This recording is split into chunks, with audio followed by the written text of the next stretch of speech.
Now, before I start the video, I have one serious statement to make. The Galaxy S23 Plus is an amazing phone that will always be overlooked.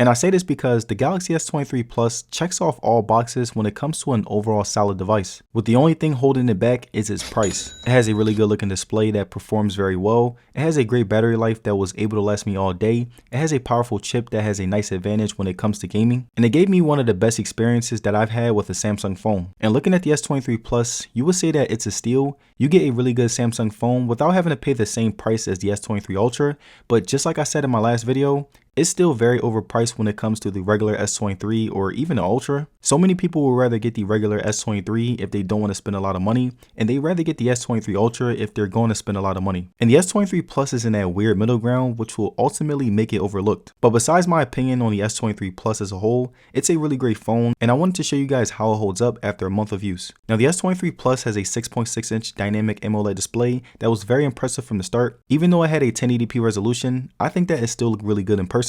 Whenever I was scrolling through my phone, it looked very nice, everything looked good, the responsiveness was very precise, and I had no complaints about the overall feel. Something else that I realized was that the display doesn't scratch up easily. I decided to rock mine without a screen protector, and so far, the resistance is holding up very well. Now, the S23 Plus has a 120Hz refresh rate. Scrolling through the OS and many different apps felt very smooth, and since the display has a great responsiveness, it made everything feel even more precise, smooth, and sharp. You can also manually drop down the refresh rate to 60Hz whenever you need to preserve battery life. So if you're someone who wants extra battery life and doesn't care about 120 or maxing out your screen resolution, the S23 Plus is definitely for you. Now, just like every other Samsung phone, the bezels are extremely small. Right here, you can see that they're wrapped nicely around the screen and are very clean. The hole punch camera is also very small, so it won't bother you whenever you're using your phone. And this helped a lot when I was doing things like gaming or watching a movie. And now when it comes to brightness, the S23 Plus is at 1750 nits, which is really good for whenever you're using your phone outside. No matter how much the sun was shining, I can see the screen perfectly, and you can also put the brightness to a maximum if you need it to be brighter. And something that I didn't like about the S23 Plus's display was the facial recognition.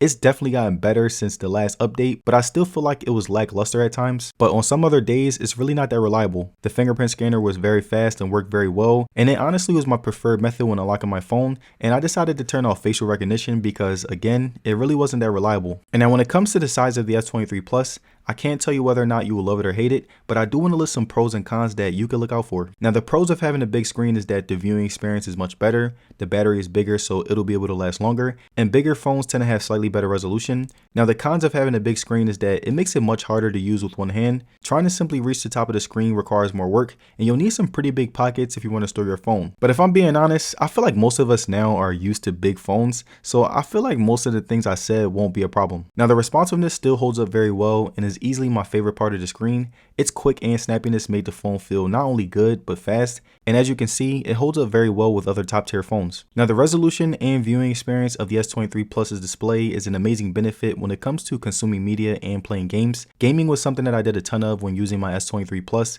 I played games like Call of Duty, Asphalt 9, Smashy Road 2, and many others that really tested out the power, and as you can see, it holds up very well and I was very impressed. And I was also able to see everything very clearly when watching videos. Now, the S23 Plus has a 4700 mAh battery that not only has outdone the S22 Plus, but it also was able to last me a whole day on a consistent basis. And mind you, I'm the type of person that is usually on my phone all day doing things like writing scripts, planning B-roll, shooting videos, scrolling through social media, watching YouTube videos, and texting my friends. And I'm usually getting over 6 hours of screen time a day, and I only charge my phone when I go to sleep. And whenever I use my phones, I don't cut any corners. I always have 5G on, no auto brightness, I maxed out the resolution, and I never used the power saving mode, so I was extremely impressed. I will usually be gaming for about 2 hours, and my battery will take a 20% hit, which is much better than a lot of other phones, but again, it's still a big hit. And if I could give you guys a quick estimate, I would say that my battery is usually on 20% by the end of the day when I wasn't gaming, and when I was gaming, I would have the cable connected because I really didn't want it to die. And now the last thing that I want to touch on when it came to the battery was the charging.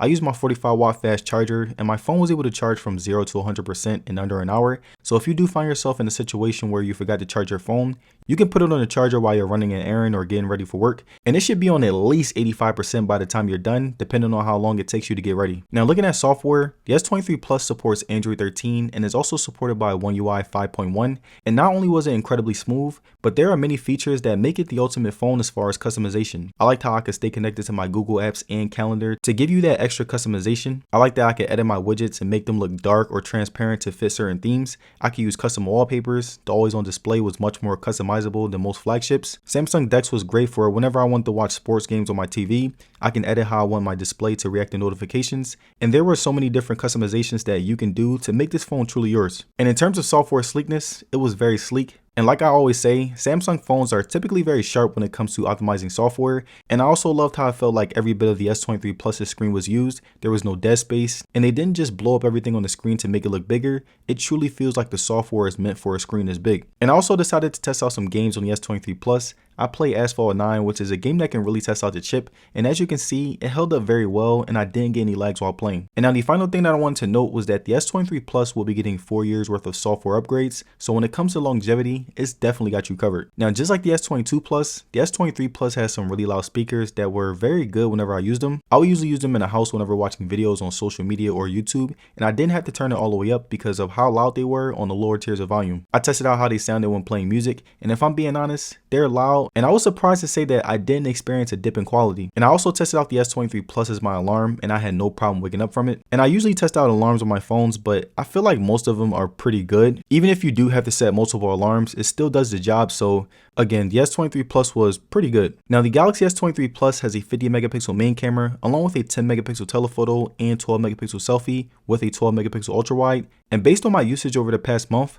I would say that the pictures look amazing. Now starting with zoom modes, the S23 Plus has a couple of different zoom modes. It's slightly less than the S23 Ultra, and the quality does get dumbed down a bit once you get closer or use the ultra wide, but I still found it to be very sharp depending on how much you zoom in. And now like I said before, the shutter speed has gotten better, but there's still room for improvement. I decided to test this out by shooting a moving car, and as you can see right here, the camera was able to capture most cars, but it still couldn't compare to my iPhone or my Pixel. Next up, I want to show you guys how the camera performed in different environments, and the first environment that I will be starting with is daytime. Now looking at the outside photos, the selfies were good, but still couldn't capture my skin tone well, and I recently found out that Samsung does actually brighten your skin in photos, and they do this because they want to appeal to the demographic that they're based in, and I get it, but I still feel like they should work on darker skin tones because they're pretty much global and they can still appeal to every market. And also the sharpness on my face could be too much sometimes when compared to the Pixel or the iPhone, where the sharpening isn't overtaking the photo. And I also took some photos of random street objects, the sky, different aspects of nature, and I can honestly say that the S23 Plus held up very well in these environments,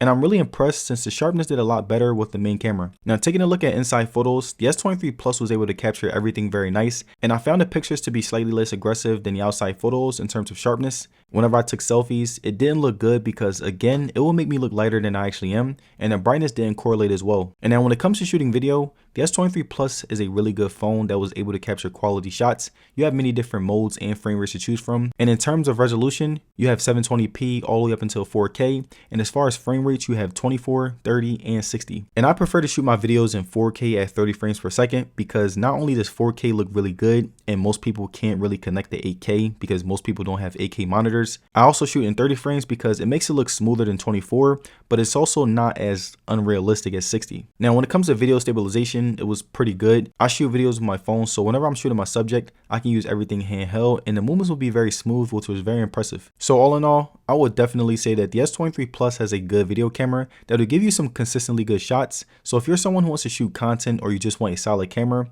it's definitely got you covered. And also, here are some extra videos that I was able to get.